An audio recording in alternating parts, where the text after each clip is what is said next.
नमस्कार दोस्तों, R K study 94 YouTube channel पर आप सभी का एक बार फिर से स्वागत है। सभी को गुड इवनिंग एक बार फिर से। दोस्तों, हमें शिक्षण विधियों के अंतर्गत आगमन और निगमन जो शिक्षण विधि है, इन दोनों के बारे में अध्ययन कर चुके हैं। आज मैं आपके सामने एक और शिक्षण विधि, आज हम दो शिक्षण विधि पढ़ने वाले हैं। ठीक है दोस्तों, आप में से किसी ने भी अभी तक हमारे चैनल को सब्सक्राइब नहीं किया है तो सबसे पहले सब्सक्राइब करें, बेल आइकन बटन को दबाएं और साथ ही में आपको वीडियो अच्छा लगता है तो आप वीडियो को शेयर करें, लाइक करें और किसी प्रकार की कमी वगैरह रह जाती है तो आप कमेंट बॉक्स में जरूर कमेंट करें। क्या सभी के पास में आवाज भी आ रही है और क्या किसी को मैं लिख रहा हूं, देखिए सभी को साफ दिखाई दे रहा है क्या? आज हम जो अध्ययन करने वाले हैं वो विधि है सूत्र विधि। कौन सी विधि भाई? सूत्र विधि। ठीक है, क्या सभी को साफ दिखाई दे रहा है तो कमेंट में हाँ लिखे जल्दी से, सूत्र विधि। ठीक है भाई, उम्मीद करता हूं कि सबको साफ दिखाई दे रहा है सूत्र विधि। और सबसे पहले बात करते हैं कि सूत्र विधि का जो जनक है वो जनक किसको माना जाता है? सूत्र विधि का जनक किसको माना जाता है? तो इस सूत्र विधि का जनक वो महर्षि पाणिनि को ही माना जाता है भाई। किसको माना जाता है? सूत्र विधि का जो जनक है वो महर्षि पाणिनि को माना जाता है। और महर्षि पाणिनि की एक रचना, उस रचना का नाम है अष्टाध्यायी। 8 अध्यायों का समूह है या समाहार क्या कहलाता है भाई? अष्टाध्यायी कहलाता है।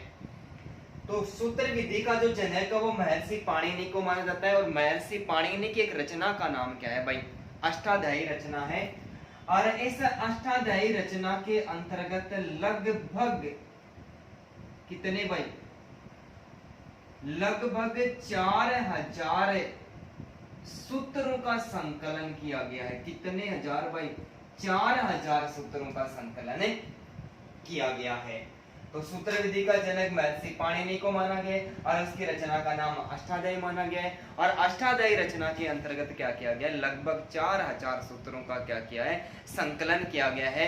और वह सारे के सारे सूत्र है इस सूत्र विधि पर आधारित माने जाते हैं, इसलिए सूत्र विधि का जनक वो महर्षि पाणिनि को माना जाता है। दोस्तों, किसको माना जाता है? महर्षि पाणिनि को माना जाता है। सूत्र विधि की बात करें तो सूत्र विधि है ये संस्कृत भाषा की। कौन सी भाषा की भाई? सूत्र विधि है ये संस्कृत भाषा की, संस्कृत भाषा की प्राचीन विधि मानी जाती है। संस्कृत भाषा की कैसी विधि है? ये संस्कृत भाषा की प्राचीन विधि है। लेकिन जो अपनी हिंदी भाषा है उस हिंदी भाषा का जो विकास है वो भी किससे हुआ है? हिंदी भाषा का जो विकास है वो भी तो संस्कृत भाषा से हुआ है। इसलिए जब संस्कृत भाषा की ये प्राचीन विधि मानी जाती है तो संस्कृत के साथ में जो हमारी हिंदी भाषा है, हिंदी भाषा के लिए भी ये विधि उपयुक्त विधि मानी जाती है। सूत्र विधि संस्कृत भाषा की प्राचीनतम विधि मानी जाती है और हिंदी भाषा के लिए भी ये उपयुक्त विधि मानी जाती है, क्योंकि हिंदी भाषा का जो विकास है वो कौन सी भाषा से हुआ है? वो संस्कृत भाषा से ही हुआ है भाई। कौन सी भाषा से हुआ है? संस्कृत भाषा से हुआ। इसलिए ये विधि संस्कृत के लिए यदि उपयुक्त मानी जाती है दोस्तों, तो ये हिंदी के लिए भी क्या मानी जाती है? उपयुक्त मानी जाती है। अब हमारे सामने प्रश्न ये निकल के आता है कि इस विधि को सूत्र विधि क्यों कहते हैं? इस विधि को सूत्र विधि क्यों कहते हैं? तो इस विधि के अंतर्गत, इस विधि के अंतर्गत, इस विधि के अंतर्गत संपूर्ण व्याकरण को, इस विधि के अंतर्गत संपूर्ण व्याकरण को छोटे छोटे नियमों में, छोटे छोटे नियमों में बांधकर पढ़ाया जाता है। बांधकर, छोटे छोटे नियमों में बांधकर पढ़ाया जाता है। ठीक है, सूत्र विधि के अंतर्गत संपूर्ण व्याकरण को, व्याकरण के सूत्र बना लिए जाते हैं। क्या बना लिए जाते हैं? व्याकरण के सूत्र बना लिए जाते हैं। और व्याकरण को, संपूर्ण व्याकरण को इन छोटे छोटे नियमों में बांध कर पढ़ाया जाता है, इसलिए इन छोटे छोटे नियमों को सूत्र कहा जाता है। छोटे छोटे नियमों को क्या कहा जाता है? सूत्र कहा जाता है। और इस विधि को क्या कहा जाता है? इस विधि को सूत्र विधि के नाम से भी जाना जाता है। अब मेरा आप सभी से प्रश्न है कि इस विधि को अन्य किस नाम से पुकारा जाता है? दोस्तों जल्दी से कमेंट करें और कमेंट करके मुझे ये बताएं कि सूत्र विधि को अन्य किस नाम से जाना जाता है। सूत्र विधि को साफ दिखाई दे रहा है भाई सभी को? ठीक है। सूत्र विधि को अन्य किस नाम से पुकारते हैं? तो दोस्तों ये सूत्र विधि है, इस सूत्र विधि को अन्य कंठस्थीकरण विधि के नाम से भी पुकारते हैं। इस नाम से इस विधि को अन्य कंठस्थीकरण विधि के नाम से भी पुकारते हैं। क्यों? क्योंकि जो सूत्र इस विधि के अंतर्गत जो सूत्र बनाए जाते हैं, छोटे छोटे नियम बनाए जाते हैं, उन नियमों को सूत्रों को नाम से पुकारा जाता है। और जो सूत्र होते हैं ये सूत्र बालकों को रटकर याद करवा दिए जाते हैं। सूत्र बालकों को रटकर याद करवा दिए जाते हैं। रटकर याद करवा दिए जाते हैं। रटकर याद करवा दिए जाते हैं। रटकर याद करवा दिए जाते हैं। तो इसे कंठस्थ विधि कहते हैं। दोस्तों किस नाम से पुकारते हैं? तो इसे कंठस्थ विधि के नाम से पुकारा जाता है। एक बार फिर से अध्ययन करते हैं कि सूत्र विधि का जनक है वो किसको माना गया है? भाई इस सूत्र विधि का जनक है वो महर्षि पाणिनि को माना गया है।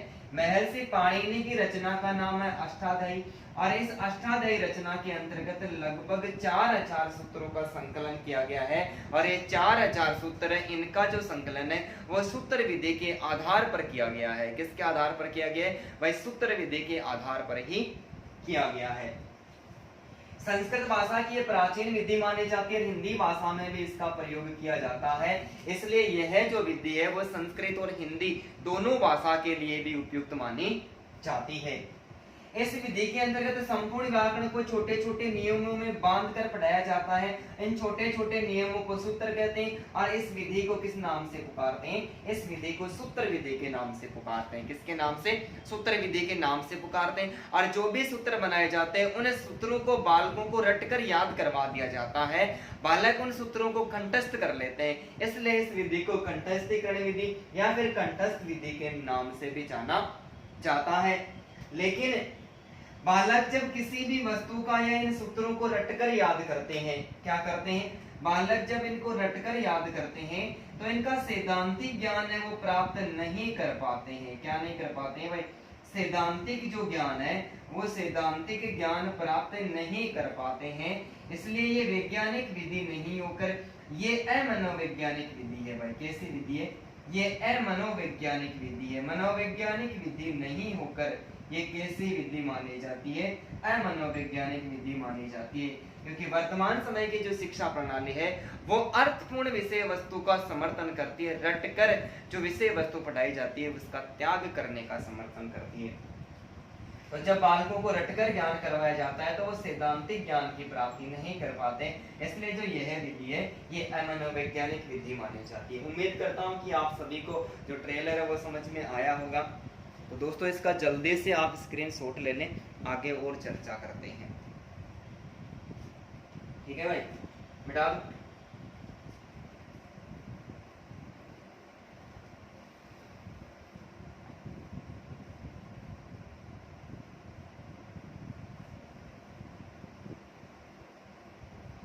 ठीक है, समझ में आ रहा है सभी को? आसानी के साथ दिखाई भी दे रहा है। अब देखो इस विधि के अंतर्गत हम चर्चा करते हैं कि यह जो विधि है ये विधि निगमन विधि का व्यापक रूप मानी जाती है। कौन सी विधि भाई? निगमन विधि का ही व्यापक रूप मानी जाती है। जो सूत्र विधि है ये निगमन विधि का, कौन सी विधि का?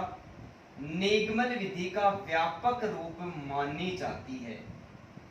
निगमन विधि का व्यापक रूप मानी जाती है।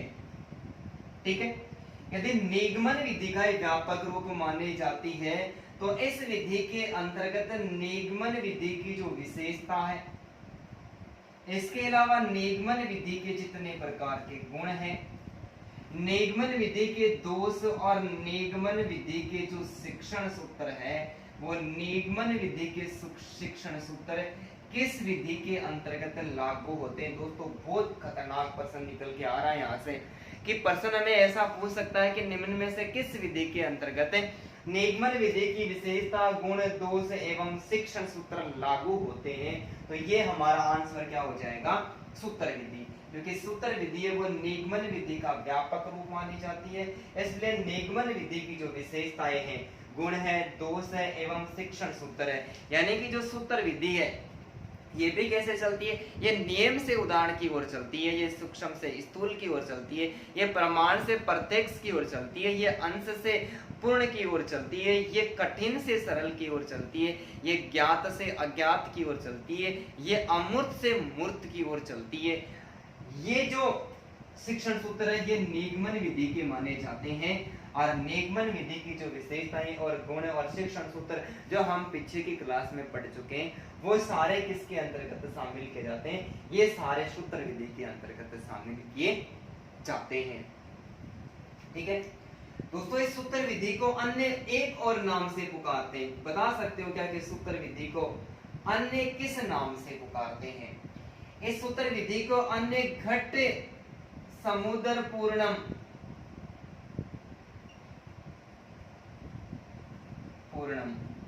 इस विधि को अन्य किस नाम से पुकारते भाई, इस विधि को अन्य घट समुद्र पूर्णम के नाम से भी पुकारा जाता है। किसके नाम से, घट समुद्र पूर्णम में घड़े में समुद्र को भरना, अरे घड़े में किसको भरना, घड़े में समुद्र को भरना, इस विधि को अन्य किस नाम से पुकारते हैं, घट समुद्र पूर्णम के नाम से भी पुकारते हैं। अर्थात घड़े के अंदर समुद्र को भरना। हिंदी भाषा में ये कह सकते हैं कि हिंदी भाषा में इसका अर्थ ये होता है कि गागर में सागर भरना। क्या भरना भाई, गागर में सागर, गागर में सागर भरना। और गागर में सागर भरने का अर्थ ये निकलता है कि इस विधि के अंतर्गत छोटे छोटे नियमों में, इस विधि के अंतर्गत छोटे छोटे जो नियम बनाए जाते हैं, इन छोटे छोटे नियमों में बहुत अधिक पढ़ाने का प्रयास किया जाता है, बहुत अधिक पढ़ाया जाता है, ऐसा कह सकता हूं, बहुत अधिक पढ़ाया जाता है। बात समझ में आ रही है कि भाई, ठीक है। तो सूत्र विधि है वो निगमन विधि का व्यापक रूप मानी जाती है, व्यापक रूप मानी जाती है, इसलिए जो निगमन विधि की विशेषता, गुण, दोष एवं शिक्षण सूत्र है, वो शिक्षण सूत्र है, वो सूत्र विधि के अंतर्गत भी लागू होते हैं। सूत्र विधि को घट समुद्र पूर्ण विधि के नाम से भी पुकारा जाता है, अर्थात घड़े में समुद्र भरना। यानी हिंदी में बात करें तो हिंदी में इसका अर्थ निकल के आता है गागर में सागर भरना। थोड़े शब्दों के अंतर्गत बहुत सारा कह देना। अर्थात इस विधि के अंतर्गत जो छोटे छोटे नियम बनाए जाते हैं, उन्हें छोटे नियमों के अंतर्गत भी बालकों को बहुत कुछ पढ़ाया जाता है, बहुत कुछ सिखाया जाता है। इसलिए इस विधि को गागर में सागर भरने वाली विधि के नाम से भी जाना जाता है। इस विधि के अंतर्गत कुछ विचारकों का या कुछ मनोवैज्ञानिकों का मानना है कि ये सूत्र विधि या कंठस्थ विधि ये प्राचीन विधि तो है, लेकिन प्राचीन विधि होने के साथ में ये वर्तमान समय में भी ये सफलता पूर्वक आगे बढ़ रही है भाई। तो ये एक विधि जिसका वर्तमान समय में भी प्रयोग किया जा रहा है भाई। सूत्र विधि के माध्यम से संस्कृत जो व्याकरण होती है और इसके अलावा हिंदी जो व्याकरण होती है, उसमें लगभग स्थितियां ये निकल के आती है कि सूत्र बना लिए जाते हैं और वो सूत्र बालकों को पढ़ा दिए जाते हैं। तो ये प्राचीन विधि मानी जाती है। प्राचीन विधि के आधार पर प्राचीन विधि, लेकिन वर्तमान समय में भी ये सफल होती हुई से प्रतीत हो रही है। क्यों? क्योंकि कुछ विचारकों का अर्थात कुछ मनोवैज्ञानिकों का मानना है कि किसी भी विषय वस्तु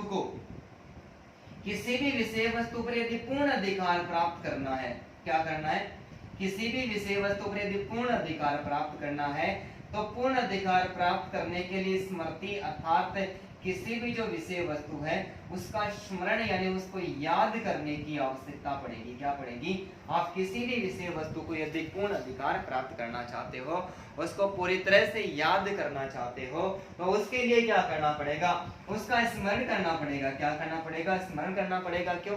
क्योंकि इस विधि के अंतर्गत, सूत्र विधि के अंतर्गत यदि बालक व्याकरण को सीखते हैं तो व्याकरण को किस आधार पर सीखते हैं? वो स्मरण यानी रट कर सीखते हैं। जब रट कर सीखते हैं तो क्या करते हैं? उसका बार बार दोहराव करते हैं, उसकी स्मृति करते हैं, उसका स्मरण करते हैं। तो ये कुछ विद्वानों का मानना है या कुछ मनोवैज्ञानिकों का मानना है कि ये जो विधि वर्तमान समय में सफल हो सकती है। और सफलता का आधार क्या माना है उन्होंने अपना मत प्रस्तुत किया है। और मत ये प्रस्तुत किया है कि यदि किसी भी विषय वस्तु को बालक सीखना चाहता है, उस पर पूर्ण अधिकार प्राप्त करना चाहता है, तो उसको क्या करना पड़ेगा? उसको उसका स्मरण करना पड़ेगा, स्मृति को तेज करना पड़ेगा, याद करना पड़ेगा। इसलिए इस विधि के अंतर्गत भी क्या किया जाता है? बालकों को रटकर व्याकरण का ज्ञान सिखाया जाता है, कंठस्थ करवा दी जाती है। तो ये वर्तमान समय में भी कुछ विचारक इस कंठस्थ विधि को उपयुक्त विधि मानने लगे हैं। ठीक है भाई, उम्मीद करता हूं कि ये भी आपको आसानी के साथ में समझ में आया होगा। तो दोस्तों समझ में आया है तो आप इसका भी एक बार स्क्रीनशॉट ले लें।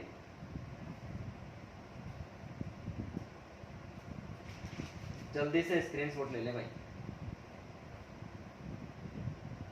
ठीक है, मिटा दूं? हाँ भाई, मैं इसको मिटा रहा हूं।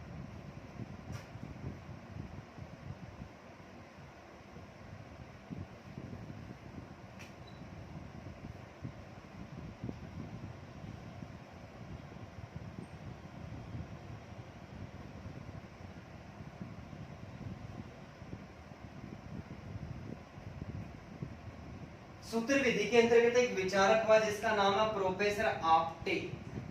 क्या नाम है भाई? प्रोफेसर आप्टे नाम है। इस प्रोफेसर आप्टे ने इस सूत्र विधि के संबंध में विचार प्रस्तुत किए हैं। प्रोफेसर आप्टे का मानना है कि इन्होंने एक परिभाषा दी है कि मैं बैंक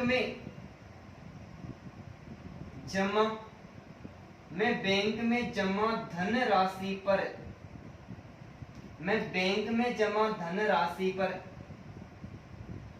विश्वास नहीं करता हूं। मैं बैंक में जमा धनराशि पर विश्वास नहीं करता हूं। बैंक में जमा धनराशि पर विश्वास नहीं करता हूं। मैं प्रत्यक्ष धन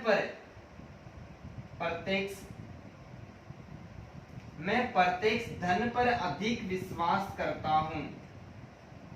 प्रत्यक्ष धन पर अधिक विश्वास करता हूं क्योंकि प्रत्यक्ष धन को कभी भी प्रस्तुत किया जा सकता है। कभी भी प्रस्तुत किया जा सकता है। ठीक है भाई, बता सकते हो क्या कि ये परिभाषा क्या कह रही है? प्रोफेसर आप्टे कहता है कि मैं बैंक में जमा धनराशि पर विश्वास नहीं करता हूं। मैं बैंक में जमा धनराशि पर विश्वास नहीं करता हूं। मैं प्रत्यक्ष धन पर विश्वास करता हूं जो किसी भी समय प्रयुक्त किया जा सकता है। कहने का मतलब यह है कि जो हमारे कंटेस्ट विधि होती है, कौन सी विधि भाई? ये कंटेस्ट विधि होती है। और इस कंटेस्ट विधि के अंतर्गत क्या होता है कि कंटेस्ट विधि के अंतर्गत बालक रटकर ज्ञान को प्राप्त करते हैं। तो कंटेस्ट विधि के अंतर्गत जो विषय वस्तु होती है, कंटेस्ट विधि के अंतर्गत जो विषय वस्तु होती है, उस विषय वस्तु को प्रत्यक्ष प्रस्तुत किया जा सकता है। क्या किया जा सकता है? प्रत्येक प्रस्तुत किया जा सकता है। इसका कहने का तात्पर्य है कि आपके पास में 1 लाख रुपए है और 1 लाख रुपए को आपने क्या किया है? आपने बैंक में जमा करवा दिया है। 1 लाख रुपए को क्या किया है? 1 लाख रुपयों को आपने बैंक में जमा करवा दिया है। जब बैंक में आपने रुपयों को जमा करवा दिया है और अभी इसी वक्त आपको 1 लाख रुपए की आवश्यकता है, तो आप 1 लाख रुपए को तुरंत नहीं निकाल सकते। यदि वो पैसे आपके पास में स्वयं के पास में पड़े हुए थे तो आप उनको कभी भी प्रस्तुत कर सकते थे, आप उनको उपयोग में कर सकते थे। तो कंटेस्ट विधेय विषय जो विधि है, इसके अंतर्गत जो विषय वस्तु है, इस विषय वस्तु को भी क्या किया जा सकता है, ये भी विद्यार्थी स्मरण के माध्यम से सीखता है, उसको याद होता है। तो विषय वस्तु के बारे में कभी भी उससे पूछा जाता है तो प्रत्येक उदाहरणों को वो आसानी के साथ में प्रस्तुत कर सकता है। ठीक है, अब हमारा एक और प्रश्न है और आपसे ही वो प्रश्न है कि सूत्र विधि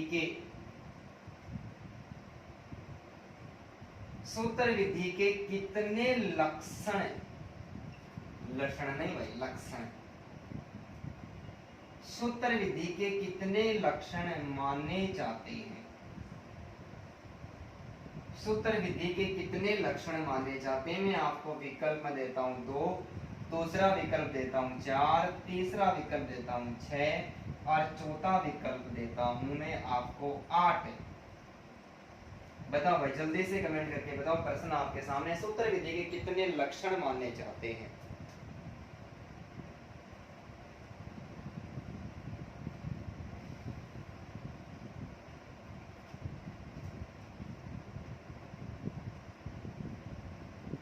बताओ भाई, जल्दी से कमेंट करो दोस्तों, जल्दी से कमेंट करके बताओ। विकल्प आपके सामने है, किसी भी स्टूडेंट्स को पता है इसके बारे में तो वो मुझे जरूर बताए, जल्दी से बताए भाई।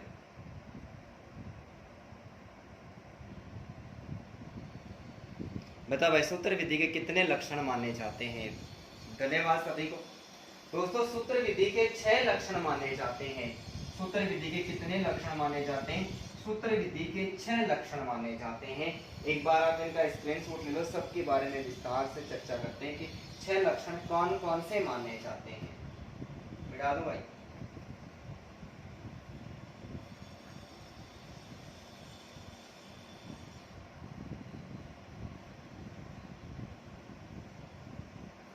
सूत्र विधि के दोस्तों मुख्य रूप से 6 लक्षण माने जाते हैं। कितने लक्षण माने जाते हैं? सूत्र विधि के 6 लक्षण माने जाते हैं। 6 में सबसे पहला लक्षण है अल्पाक्षरम। पहला लक्षण क्या माना गया? इसका पहला लक्षण माना गया अल्पाक्षरम। दूसरा जो लक्षण है वो है असंदिग्धम। असंदिग्धम।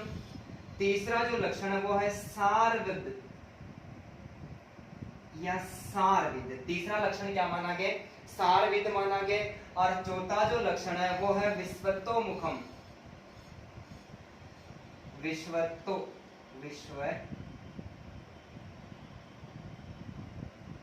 विश्वतोमुखम। ठीक है भाई। और इसका जो पांचवा जो लक्षण है वो माना गया अस्तोभम। अस्तोभम माना गया। और छठवां जो लक्षण है वो अनवद्यम माना गया। क्या माना गया? अनवद्यम माना गया। ठीक है भाई। जो सूत्र विधि है दोस्तों, इस सूत्र विधि के कुल कितने लक्षण माने जाते हैं? इस सूत्र विधि के मुख्य रूप से 6 लक्षण माने जाते हैं, जिसमें सबसे पहला अल्पाक्षरम, दूसरा है असंदिग्धम, तीसरा है सारविदम,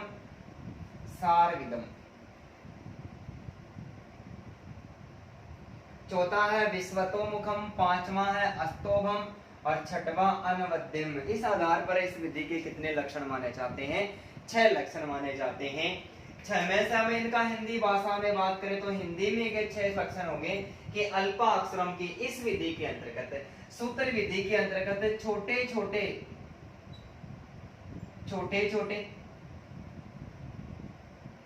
अक्षर, अल्प का मतलब छोटे छोटे अक्षरों का,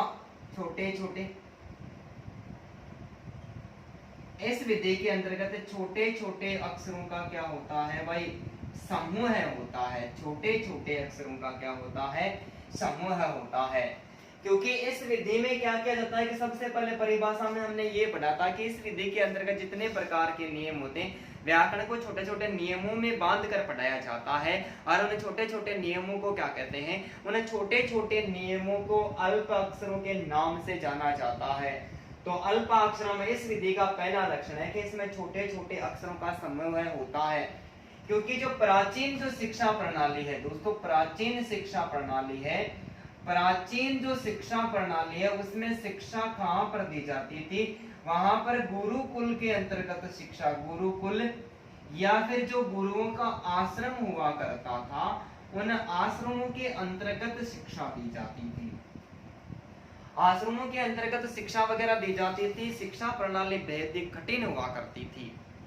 तो वहां पर जब बालकों को सिखाया जाता था तो वहां पर बालकों को सिखाने के लिए क्या किया जाता था, छोटे छोटे सूत्र बना दिए जाते थे और सूत्रों के आधार पर संपूर्ण व्याकरण को या फिर संपूर्ण विषय वस्तु का ज्ञान है वो प्राप्त करवा दिया जाता था।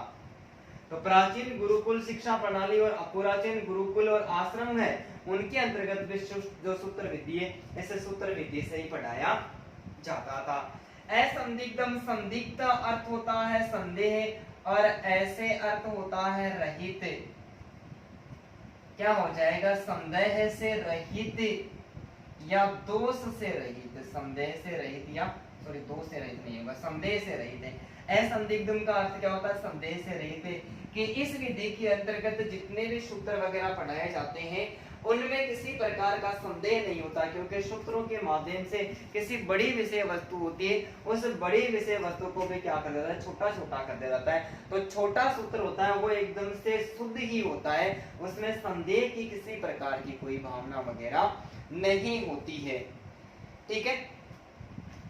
सार विदम, सार विदम का अर्थ होता है कि यहाँ पर जो व्याकरण वगैरह पढ़ाई जाती है वो सार पूर्ण पढ़ाई जाती है। कैसे पढ़ाई जाती है भाई, वो सार पूर्ण पढ़ाई जाती है, अर्थात निष्कर्ष के अर्थ स्वरूप पढ़ाई जाती है। कोई भी विषय वस्तु होती है, उस विषय वस्तु का अंतिम निष्कर्ष क्या निकलता है, उसका अर्थ क्या निकलता है, उस अर्थ के अकॉर्डिंग क्या किया जाता है, जो भी विषय वस्तु होती है, जो भी व्याकरण वगैरह होती है, उसको आसानी के साथ में पढ़ाया जाता है। उसका संपूर्ण सार है वो बालकों को बताया जाता है। विश्वतो मुखम यानी सदा सदा से चला आने वाला, सदा सदा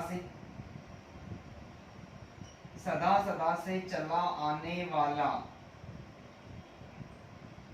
सदा सदा से चला आने वाला प्राचीन विधि है। और प्राचीन विधि के अंतर्गत हमेशा ही क्या किया जाता था, हमेशा ही जो शिक्षक है वो शिक्षण की जो विषय वस्तु है उसको एक ही तरीके से पढ़ाया करता था, उसमें किसी प्रकार का बदलाव नहीं किया जाता था। भाई शिक्षक ही सर्वोसर्वा होता था और शिक्षक जो कहता था वो ही बात एकदम से सत्य मान ली जाती थी, चाहे शिक्षक किसी बात को झूठा ही क्यों न प्रस्तुत कर रहा हो। क्योंकि जब हम क्या करते हैं, जब हम मिश्री खाते हैं, क्या करते हैं, मिश्री खाते हैं, और मिश्री तो गन्ने से बनाई जाती है, लेकिन गन्ने की कोई फांस वगैरह उस मिश्री के अंतर्गत रह जाती है, तो मिश्री खाने पर वो फांस अब हमें खारी नहीं लगती है, वो भी कैसी लगती है, वो भी हमें मीठी ही लगती है। अब यदि कोई अध्यापक पढ़ा रहा है और अध्यापक ही सर्वोसर्वा है, वो यदि कोई बात गलत भी पढ़ा रहा है तो वो गलत बात भी हमें कैसी लगेगी, वो गलत बात भी हमें एकदम सत्य लगेगी, क्योंकि वो सदा सदा से चले आने वाले, काफी समय से चले आने वाले ऐसी परंपरा थी कि अध्यापक जो पढ़ा रहा है वो कभी भी गलत नहीं पढ़ाता, वो हमेशा क्या पढ़ाता है, वो हमेशा सही पढ़ाता है। अस्तोभम यानी निंदा से रहित या दोषों से रहित, निंदा से रहित, किससे रहित भाई, निंदा से रहित या फिर दोषों से रहित, दोषों से रहित। कि जब व्याकरण को छोटे छोटे नियमों के अर्थात सूत्रों के अंतर्गत बांध लिया जाता है, उसके सूत्र वगैरह बना लिया जाता है, तो उनके सभी प्रकार के विकार और दोष होते हैं वो दूर हो जाते हैं और सूत्रों के अंतर्गत शुद्ध व्याकरण का अध्ययन करवाया जाता है।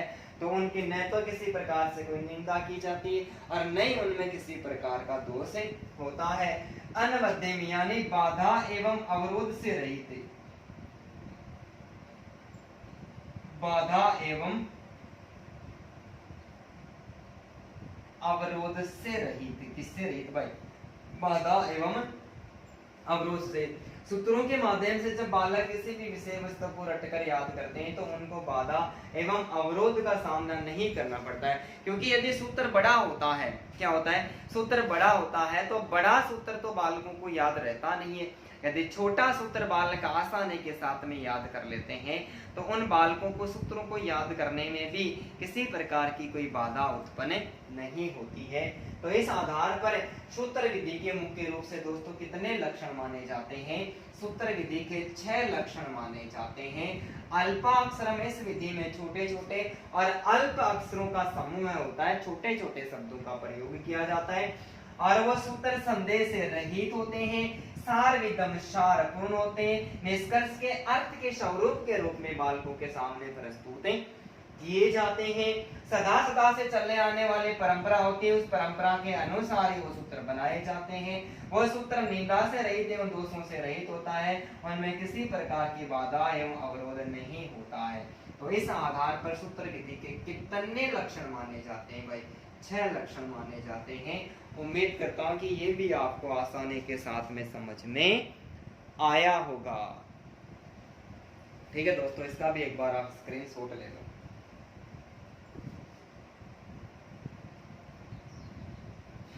मिटा दो भाई। अब मैं आपसे एक और प्रश्न पूछने वाला हूँ। सर आप प्रश्न ना पूछा करो, अरे अपनी आपकी सही हो जाए गलत तो ये कोई प्रभाव नहीं पड़ता। आपके स्वयं की जो योग्यता है, आपको कितना याद है और पहले के अध्यापकों ने आपको कितना पढ़ाया है, उन सबका तो ज्ञान हो ही रहा है ना। ठीक है, अब हमारा जो प्रश्न है वो प्रश्न हमारा ये है कि सूत्र विधि के भेद, सूत्र विधि के भेद, मैं तो आपको विकल्प दे दे के पढ़ा रहा हूं। सूत्र विधि के भेद कोई बता सकता है क्या कि सूत्र विधि के कितने भेद होते हैं? 4 भेद होते हैं, 6 भेद होते हैं, 8 भेद होते हैं या फिर 2 भेद होते हैं? दोस्तों जल्दी से कमेंट करके मेरे को जल्दी से बता दो।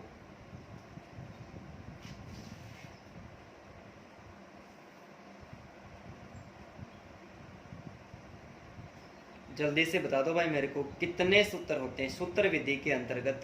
सूत्र विधि के कितने भेद होते हैं? जल्दी से कमेंट करके मेरे को जल्दी से बता दो सूत्र विधि के भेद। ठीक है भाई, प्रयास बहुत अच्छा कर रहे हो। मैं आपको बता देता हूँ सूत्र विधि के दोस्तों 6 सूत्र विधि के 6 भेद माने जाते हैं। कितने भेद माने जाते हैं? 6 भेद माने जाते हैं। सूत्र विधि के 6 भेद माने जाते हैं। 6 में सबसे पहला जो भेद है वो है संज्ञा सूत्र। कौन सा सूत्र भाई? संज्ञा सूत्र। दूसरा जो सूत्र है वो है परिभाषा सूत्र। कौन सा सूत्र? परिभाषा सूत्र। तीसरा जो सूत्र है वो है विधि सूत्र। कौन सा? विधि सूत्र। और चौथा जो सूत्र है वो है नियम सूत्र। कौन सा सूत्र भाई? नियम सूत्र। पांचवा जो सूत्र है वो है अतिदेश सूत्र। अतिदेश सूत्र। और छठवां जो सूत्र है वो है अधिकार सूत्र। अधिकार सूत्र। ठीक है भाई, तो सूत्र जो विधि है, इस सूत्र विधि के कुल कितने भेद या कितने सूत्र है? सूत्र विधि के 6 भेद माने जाते हैं, जिसमें पहला है संज्ञा सूत्र, दूसरा है परिभाषा सूत्र, तीसरा है विधि सूत्र, चौथा है नियम सूत्र, पांचवा है अतिदेश सूत्र और छठवां है अधिकार सूत्र। सबसे पहला है संज्ञा सूत्र। संज्ञा सूत्र के अंतर्गत संज्ञा एवं संज्ञा के ज्ञान कराने वाले सूत्र है। संज्ञा एवं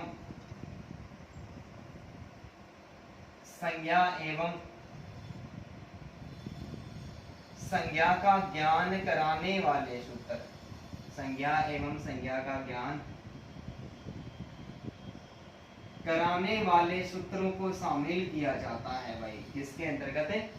संज्ञा सूत्र के अंतर्गत संज्ञा एवं संज्ञा का जो ज्ञान कराने वाले सूत्र होते हैं वो ही माने जाते हैं। जैसे संज्ञा की हमें क्या करवाएगा? अध्ययन करवाएगा, तो पढ़ाएगा कि किसी व्यक्ति, वस्तु, स्थान, गुण, भाव, दशा, अवस्था आदि के नाम को संज्ञा कहते हैं।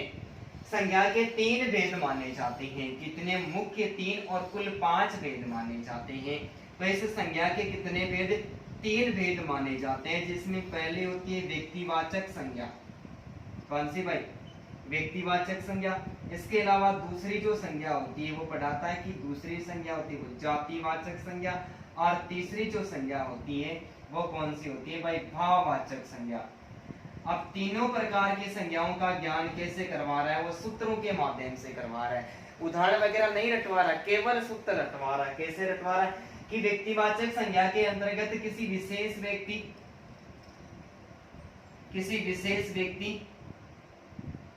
विशेष वस्तु एवं विशेष स्थान के नाम का एक बोध होता है। सीधा रटवाता है, वो सूत्र रटवा देता है कि ऐसे संज्ञा शब्द जो किसी एक व्यक्ति, एक वस्तु, एक स्थान के नाम का बोध करवाते हैं, या फिर किसी विशेष व्यक्ति, विशेष वस्तु, विशेष स्थान के नाम का बोध करवाते हैं, उन सभी में क्या मानी जाती है? व्यक्तिवाचक संज्ञा मानी जाती है। ये छोटा सा सूत्र बना दिया। और इसके अलावा जातिवाचक संज्ञा में पढ़ा है कि किसी व्यक्ति, वस्तु एवं स्थान की जो संपूर्ण जाति है, क्या है? संपूर्ण जाति, संपूर्ण वर्ग एवं संपूर्ण समूह का बोध होता है, तो वहां पर जो संज्ञा मानी जाती है वो जातिवाचक संज्ञा मानी जाती है। व्यक्ति, वस्तु और स्थान के यदि गुण, उनकी भाव, उनकी दशा और उनकी जो अवस्थाएं होती हैं, इनका बोध होता है, तो वहां पर भाववाचक संज्ञा मानी जाती है। देख लो दोस्तों, 3 छोटे से सूत्र बनाए और 3 छोटे से सूत्रों के अंतर्गत संज्ञा के 3 भेदों को उसने क्या करवाया? सूत्र विधि के माध्यम से। यदि किसी अध्यापक ने पढ़ाया तो 2 ही मिनट के अंतर्गत याद करवा दिया। ये होती है सूत्र विधि। ठीक है, तो संज्ञा सूत्र के अंतर्गत संज्ञा एवं संज्ञा का ज्ञान कराने वाले सूत्रों को शामिल किया जाता है। विस्तार पूर्वक नहीं पढ़ाया जाता है। विषय वस्तु को सूत्रों के माध्यम से रटवा कर याद कराई जाती है कि एक व्यक्ति, एक वस्तु, एक का ही नाम आता है, सुनील, कपिल, ऐसा कोई नाम आता है तो क्या माना जाता है? वहां पर व्यक्तिवाचक संज्ञा आती है। 2 का एक साथ उल्लेख होता है, समूह में बोध होता है तो जातिवाचक संज्ञा, और व्यक्ति, वस्तु, स्थान के गुण, भाव, दशा, अवस्था का बोध होता है तो भाववाचक संज्ञा। उम्मीद करता हूँ कि पहला सूत्र आपको आसानी के साथ समझ में आया होगा। एक बार इसका स्क्रीनशॉट ले, मैं नीचे वाला मिटा रहा हूँ। ठीक है भाई। दूसरा है परिभाषा सूत्र, मिटा दूं?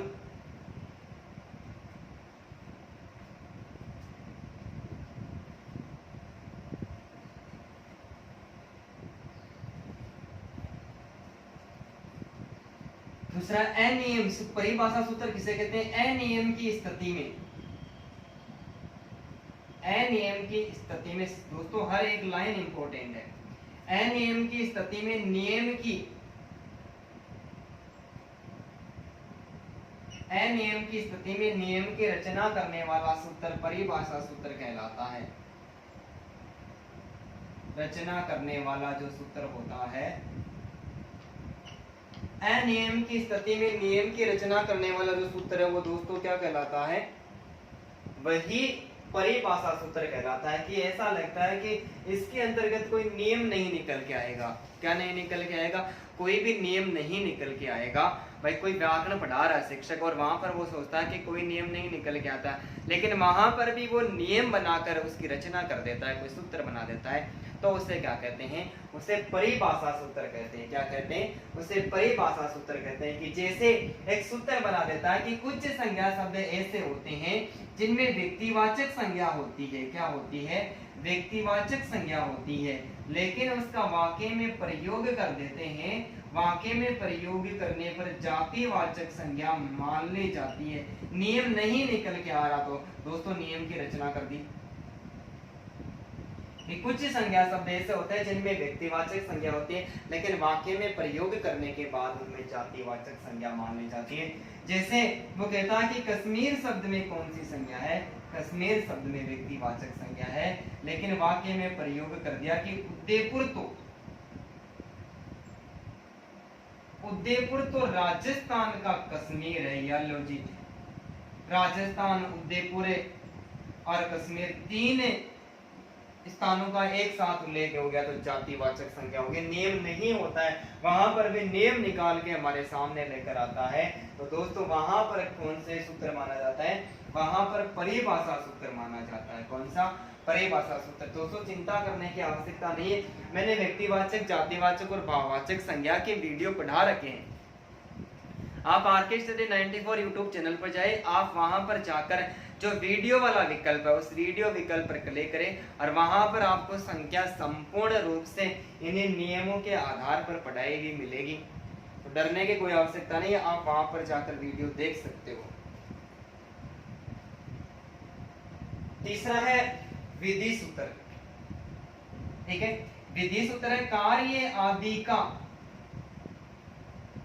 कार्य आदि का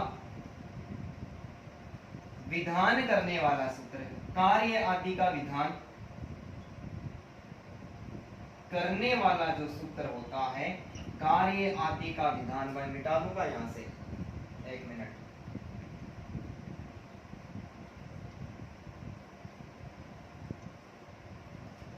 विधि सूत्र, विधि सूत्र में होता है कार्य आदि का, कार्य आदि का विधान करने वाला सूत्र, कार्य आदि का विधान करने वाला सूत्र। कि व्यक्ति के सामने कोई कार्य आता है, कोई उदाहरण वगैरह प्रस्तुत किया जाता है और उस उदाहरण के प्रति नियम कैसे बनाए जाते हैं, किस प्रकार का आदेश बनाया जाता है, किस प्रकार का कानून बनाया जाता है, यदि इस प्रकार का कोई सूत्र प्रस्तुत किया जाता है तो वो विधि सूत्र कहलाता है। क्या कहलाता है, विधि सूत्र कहलाता है। जैसे हमने पढ़ा था कि जब हम पढ़ रहे थे जो यण संधि पढ़े थे उसमें हमने पढ़ा था कि ई उ री के बाद में ई उ और री के बाद में यदि कोई असमान स्वर आता है तो वहां पर यण संधि होती है। ये हमने एक विधान किया, ऐसा कार्य किया। और हमने एक सूत्र भी पढ़ा था जैसे परोपकार, पर प्लस उपकार, पर प्लस उपकार। यहाँ पर देखो पे और पे से ए अलग कर लिया, रेख से ए अलग कर लिया, आगे क्या है उ, और ए और उ आया है। ठीक है भाई, ए और उ आया है, ए और उ है जो मिलकर किसमें बदलेगा, ओ में बदलेगा। क्या बदलेगा, ई उ री के बाद में समान हो रहा है। दोस्तों गुण संधि मानी जाती है, यण संधि नहीं मानी जाती है, सॉरी भाई। एक सूत्र बनाया कि ई उ री के बाद में कोई समान स्वर आता है तो वहां पर गुण संधि मानी जाती है। ये हमने एक नियम बना लिया कि ए के बाद में यदि उ आता है वो हमेशा किस में बदलता है, ओ में बदलता है। ये एक विधान बना लिया, एक नियम बना लिया, एक सूत्र बना लिया। तो इस प्रकार का कार्य आदि का विधान करने वाला सूत्र होता है वो क्या कहलाता है दोस्तों, वो विधि सूत्र कहलाता है। क्या कहलाता है, वो विधि सूत्र कहलाता है। ठीक है,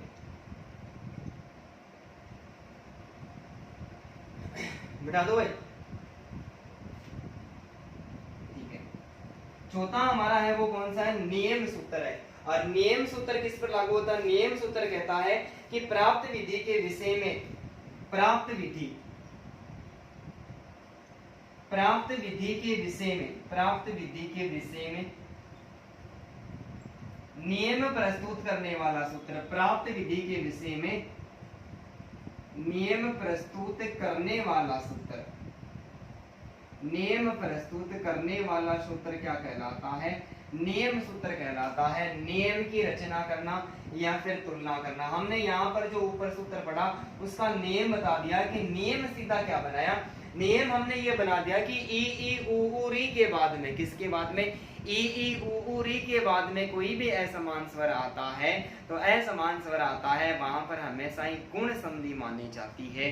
तो विधि जो निकला, प्राप्त विधि के विषय में जो भी विधान हमें प्राप्त हुआ, जो सूत्र प्राप्त हुआ, नियम प्राप्त हुआ, तो उसको हमने क्या कर दिया, एक नियम हमेशा हमेशा के लिए नियम बना दिया कि यदि ई उ री के बाद में कोई असमान स्वर आता है तो वहां पर हमेशा ही गुण संधि मानी जाती है। कौन सी संधि भाई, गुण संधि मानी जाती है। इसके बाद में पांचवा सूत्र वो है अतिदेश सूत्र। और इसमें होता है कि किसी वस्तु की विषमता न होने पर भी वैसे ही धर्म का आरोप करने वाला सूत्र। किसी किसी भी वस्तु, किसी भी प्रकार की कोई वस्तु होती है और इस वस्तु की विद्यमानता न होने पर भी वो विद्यमान नहीं होती है। किसी भी वस्तु की विद्यमानता न होने पर भी वैसे ही सूत्र, वैसे ही धर्म या सूत्र का आरोप करने वाला सूत्र, आरोप करने वाला सूत्र क्या कहलाता है? आरोप करने वाला सूत्र अधिदेश सूत्र कहलाता है। क्या कहलाता है? जैसे मैं एक उदाहरण लिख रहा हूं, पर प्लस उड, क्या लिखा हुआ है भाई? पर प्लस उड।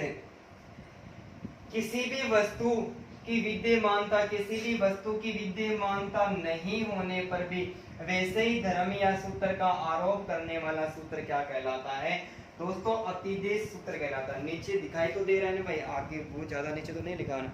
हाँ जी, उम्मीद करता हूँ कि सबको दिख रहा है। ठीक है, तो किसी भी वस्तु की विद्यमानता न होने पर भी वैसे ही धर्म का, वैसे ही धर्म या सूत्र का आरोप करने वाला सूत्र क्या कहलाता है? अतिदेश सूत्र कहलाता है। दोस्तों लिखा हुआ पर प्लस उडी, यहाँ पर देखो पे लिखा हुआ है, पे अपने आप में आधा है, रे लिखा हुआ है, रे से हमने एक और कर दिया, आगे उ आया है, क्या है? आगे उ आया, तो यहाँ पर ए प्लस उ का मेल होता है तो नया शब्द प्रौढ़ बनता है। क्या बनता है? नया शब्द प्रौढ़ बनता है। तो प्रौढ़ बनने के कारण तो यहाँ पर जो संधि होगी वो गुण संधि होगी, लेकिन अपवाद स्वरूप पर के बाद में उड, उडी एवं उ शब्द लिखा हुआ हो तो वहां पर वर्धी आदेश होता है। तो इस शब्द में नियम तो कैसा है? नियम तो काम कर रहा है गुण संधि का, और संधि कौन सी मानी जा रही है? वर्धी संधि मानी जा रही है। तो किसी भी वस्तु की विद्यमानता न होने पर भी वैसे धर्म या सूत्र का आरोप करने वाला सूत्र अतिदेश सूत्र कहलाता है। जो सूत्र हमारे सामने था इसमें वर्धी संधि नहीं है, लेकिन एक अन्य नियम बनाया हुआ है। नियम कहता है कि पर के बाद में उड, उडी एवं उ शब्द है। कौन कौन सा भाई? पर के बाद में उड, उडी एवं उ शब्द यदि लिखा हुआ होता है तो दोस्तों वहां पर प्राप्त होने वाली संधि क्या मानी जाती है? वर्धी संधि मानी जाती है। और ये किस सूत्र के अंतर्गत शामिल किया जाता है? ये अतिदेश सूत्र के अंतर्गत शामिल किया जाता है।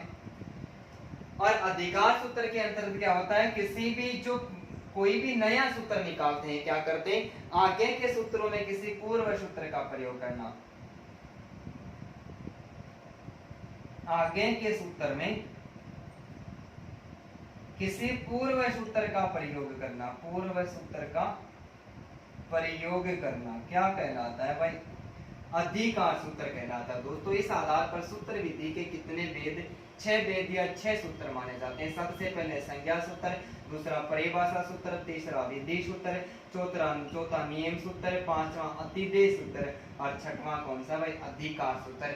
सबके बारे में हमने व्याख्या से पढ़ा है। उम्मीद करता हूँ कि ये भी आपको आसानी के साथ में समझ में आया होगा। दोस्तों अच्छी तरह से समझ में आया है तो आप एक बार इसका भी स्क्रीनशॉट ले लो जल्दी से। ठीक है भाई, मिटा दूं? लो जी, मिटा देता हूं। ठीक है दोस्तों, इस विधि के जो गुण है, विशेषता है, दोष है, वो कौन से माने गए? वो तो सारे के सारे निगमन विधि वाले इसके अंतर्गत लागू होते हैं। तो इस आधार पर हमने सूत्र विधि को क्या कर लिया? सूत्र विधि को कंप्लीट रूप से पढ़ लिया है।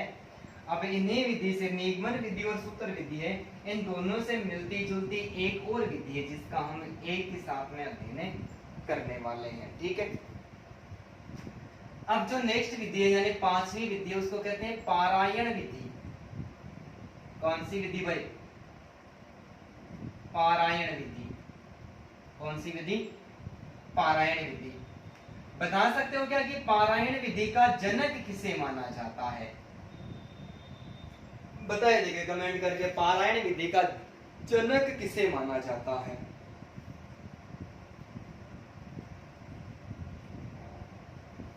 नहीं बता सकते। मैं थोड़ा सा हिंट देता हूं कि जो पारायण विधि है, ये पारायण विधि है, ये सूत्र विधि एवं कंठस्थीकरण विधि, सूत्र विधि एवं कंठस्थीकरण विधि का ही व्यापक रूप मानी जाती है। क्या मानी जाती है? व्यापक रूप मानी जाती है। देखो निगमन विधि का व्यापक रूप है वो सूत्र विधि, सॉरी भाई, निगमन विधि का जो व्यापक रूप है वो सूत्र विधि एवं कंठस्थीकरण विधि मानी जाती है। और कंठस्थीकरण विधि प्रायण विधि है, ये सूत्र विधि है, व्यापक विधि का रूप है वो क्या मानी जाती है? प्रायण विधि मानी जाती है। तो इस विधि का जनक भी किसको माना जाता है? महर्षि पाणिनि को ही माना जाता है। पारायण विधि का जो जनक है उसको किसे माना जाता है? महर्षि पाणिनि को ही माना जाता है। किसको माना जाता है? महर्षि पाणिनि को ही माना जाता है। ठीक है, अब हमारे सामने प्रश्न निकल के आता है कि पारायण विधि किसे कहते हैं?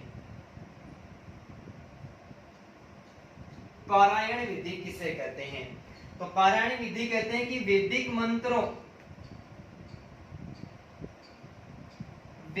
मंत्रों, श्लोकों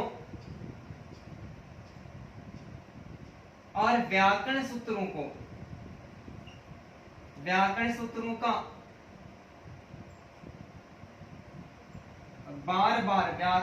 का बार बार दोहराव करके याद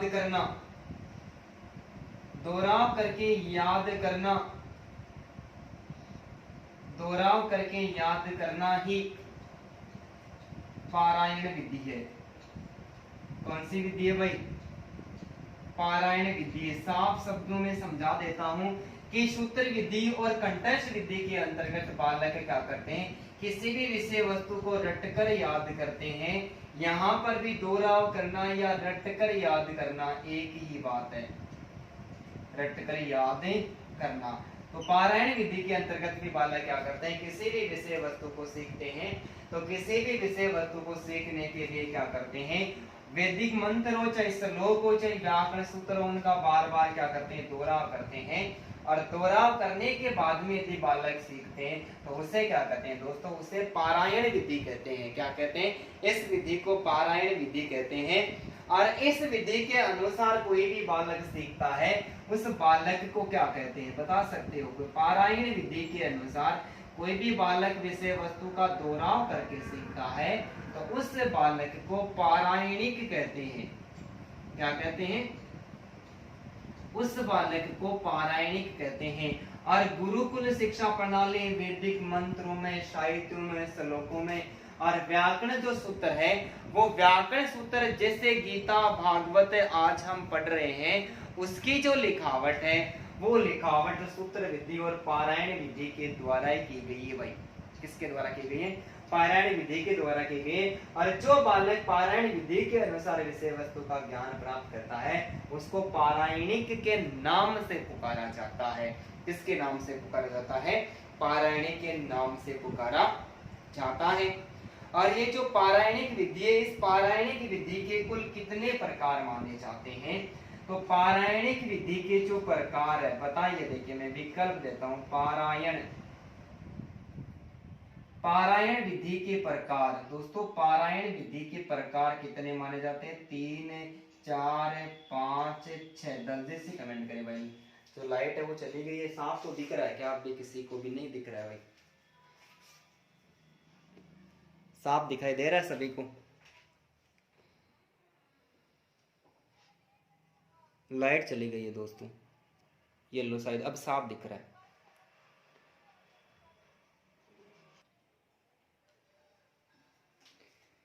बताओ भाई जल्दी से, पारायण विधि के कितने प्रकार माने जाते हैं? दोस्तों पारायण विधि के 3 प्रकार माने जाते हैं। मैं उम्मीद करता हूं कि शायद ये विधि आपके सामने एकदम से नवीनतम ही निकल के आई है। ठीक है, तो पारायण विधि के 3 वेद माने जाते हैं। पंचक अध्ययन, सबसे पहला है पंचक अध्ययन। कौन सा भाई? पंचक अध्ययन। दूसरा है पंचवार अध्ययन, पंचवार अध्ययन। और तीसरा है पंचरूप अध्ययन। कौन सा भाई? पंचरूप अध्ययन। दोस्तों सबको साफ दिख रहा है क्या? लाइट चली गई, थोड़ी सी दिक्कत हो गई। पंचक अध्ययन, पंचवार अध्ययन और पंचरूप अध्ययन। जो पंचक अध्ययन होता है, इस पंचक अध्ययन के अंतर्गत दोस्तों क्या होता है, श्लोक, मंत्र, सूत्र और कोई भी पाठ होता है, उस पाठ को 5 बार पढ़ना। कोई भी श्लोक होता है, क्या होता है, श्लोक होता है या फिर मंत्र होता है या फिर कोई सूत्र होता है या फिर कोई पाठ होता है, पाठ को 5 बार पढ़ना।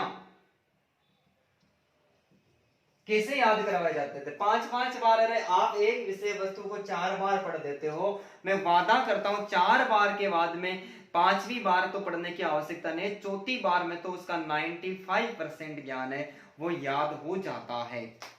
तो पंचक अध्ययन के अंतर्गत कोई श्लोक है, मंत्र है, सूत्र है या फिर पाठ है, उसको 5 बार पढ़ना क्या कहलाता है, 5 बार पढ़ना पंचक अध्ययन कहलाता है। क्या कहलाता है, पंचक अध्ययन कहलाता है। पंचक बार अध्ययन के अंदर क्या होता है कि कोई श्लोक है, मंत्र है, सूत्र है, पाठ है, इनमें आए हुए पाठ में आए हुए एक शब्द को, आए हुए शब्द को 5 बार पढ़ना। भाई एक शब्द को 5-5, एक शब्द को 5-5 बार पढ़ना क्या कहलाता है, पंचवार अध्ययन कहलाता है। श्लोक, मंत्र, सूत्र या पाठ में आए हुए शब्द को, कोई भी एक शब्द आता है, उस प्रत्येक शब्द को ही 5-5 बार पढ़ना क्या कहलाता है, पंचकवार अध्ययन कहलाता है। और एक ही श्लोक और मंत्र को, एक ही श्लोक,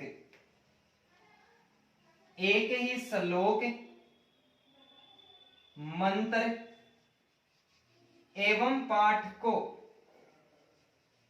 5 तरह से पढ़ना, 5 तरह से पढ़ना क्या कहलाता है, 5 तरह से पढ़ना पंचरूप अध्ययन कहलाता है। क्या कहलाता है, पंचरूप अध्ययन कहलाता है। मैं एक बार फिर से बताता हूं कि प्रायण विधि का जनक महर्षि पाणिनि को माना जाता है, और ये प्रायण विधि, सूत्र विधि और कंठस्थ विधि का व्यापक रूप मानी जाती है। और जो बालक है, इसकी परिभाषा क्या दी हुई, परिभाषा दी हुई है कि वैदिक मंत्रों, श्लोकों, व्याकरण सूत्रों का बार बार दोहराव करके याद करना क्या कहलाता है, पारायण विधि कहलाता है। और कोई भी बालक है वो किसी भी विषय वस्तु को, व्याकरण सूत्रों को बार बार अध्ययन करके याद करता है, उस बालक को पारायणी के नाम से जाना जाता है। किसके नाम से, पारायणी के नाम से जाना जाता है। और पारायण विधि के 3 प्रकार माने जाते हैं। पंचक अध्ययन, श्लोक, मंत्र, सूत्र, पाठ को 5 बार पढ़ना पंचक अध्ययन कहलाता है।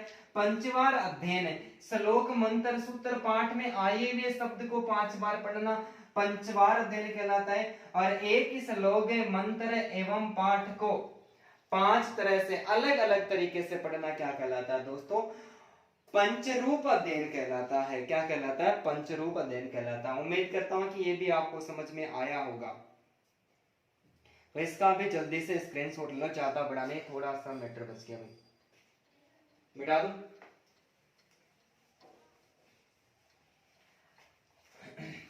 अब देखो इस विधि के अंतर्गत क्या किया जाता है, जो प्रायण विधि है, इस प्रायण विधि के अंतर्गत बालकों को जिस प्रकार से जो अध्ययन, 3 प्रकार से अध्ययन करवाया जाता है। 3 प्रकार से अध्ययन करवाने के बाद में शुद्ध उच्चारण की परीक्षा ली जाती है। क्या की जाती है, शुद्ध उच्चारण की परीक्षा ली जाती है। भाई 3 प्रकार से रटकर याद करवा दिए जाते हैं, और 3 प्रकार से रटकर याद करवाने के बाद में क्या दी जाती है, शुद्ध उच्चारण की परीक्षा ली जाती है। शुद्ध उच्चारण की परीक्षा ली जाती है, और उस परीक्षा में किसी प्रकार की अशुद्धि या फिर त्रुटि, किसी प्रकार की दोस्तों अशुद्धि या फिर त्रुटि हो जाती है। क्या हो जाती है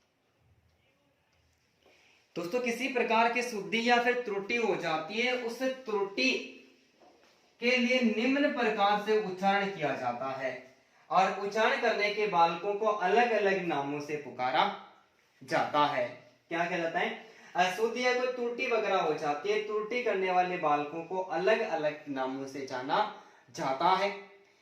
एक अशुद्धि करने वाला बालक, एक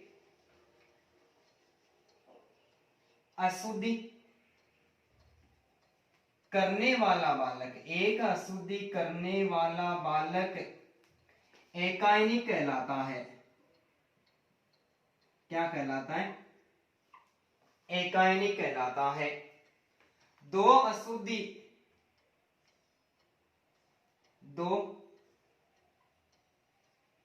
अशुद्धि करने वाला बालक, दो अशुद्धि करने वाला बालक द्विनिक कहलाता है। क्या कहलाता है? द्विनिक कहलाता है। और तीन अशुद्धि, कितनी भाई? तीन अशुद्धि करने वाला बालक, तीन अशुद्धि करने वाला बालक, तीन अशुद्धि करने वाला बालक त्रेनिक कहलाता है। क्या कहलाता है भाई? त्रेनिक कहलाता है। तो इस विधि के अंतर्गत क्या किया जाता है? जब बालकों को रटकर याद करवाया जाता है, उसके बाद में शुद्ध उच्चारण की परीक्षा ली जाती है। और फिर किसी प्रकार की अशुद्धि या फिर त्रुटि वगैरह रह जाती है, जो बालक जितनी त्रुटियां गलतियां करता है उनको उन अलग अलग नामों से पुकारा जाता है। एक अशुद्धि करने वाले बालक को एकायनिक, दो अशुद्धि करने वाले बालक को द्विनिक, और तीन अशुद्धि कोई बालक करता है तो उसको किस नाम से पुकारते हैं? उसको त्रेनिक के नाम से पुकारते हैं। तो इस विधि के अनुसार भी छात्र अनेक नियमों की पालना करना आवश्यक होता है कि इस आधार पर यदि बालक सीखते हैं तो उन बालकों को अनेक प्रकार के जो नियम होते हैं उन नियमों का पालन करने की आवश्यकता होती है। किसकी आवश्यकता होती है? पालन करने की आवश्यकता होती है। बहुत सारे नियम होते हैं। जब गुरुकुल और आश्रम के अंतर्गत शिक्षा दी जाती थी तो अनेक प्रकार के नियम बनाए हुए थे। उन सारे नियमों का बालकों को क्या करना पड़ता था? सारे नियमों का पालन करना पड़ता था। तो इस विधि के अंतर्गत अनेक प्रकार के नियम होते हैं और इन नियमों का भी बालकों को क्या करना पड़ता है? पालन करना पड़ता है। इस विधि के अंतर्गत भी जो शिक्षा है वो बालकों को एकदम रटकर दी जाती है और रटकर शिक्षा दी जाती है। इसलिए वर्तमान समय में इस विधि का प्रयोग न के बराबर किया जाता है। तो दोस्तों इसका भी एक बार स्क्रीनशॉट ले लें। दोस्तों इस आधार पर आज हमने सूत्र विधि और प्रायण विधि यानी निगमन विधि का व्यापक रूप है सूत्र और कंठस्थ विधि, और कंठस्थ विधि और सूत्र विधि का व्यापक रूप है प्रायण विधि। तो इस आधार पर हमने क्रमबद्ध तरीके से क्या कर लिया है? आज सहित हमने 5 विधियों का, व्याकरण शिक्षण की जो 5 विधि है, 5 विधियों का अध्ययन कर लिया। उम्मीद करता हूं कि ये भी आपको आसानी के साथ में समझ में आया होगा। दोस्तों आसानी के साथ में समझ में आया है तो आप चैनल को सब्सक्राइब करें, बेल आइकन बटन को दबाएं, वीडियो को लाइक करें, अपने सारे दोस्तों के साथ में शेयर करें। कमी वगैरह रह जाती है तो कमेंट बॉक्स में जरूर कमेंट करें। सभी को धन्यवाद। एक बार फिर से गुड इवनिंग। जय हिंद, जय भारत।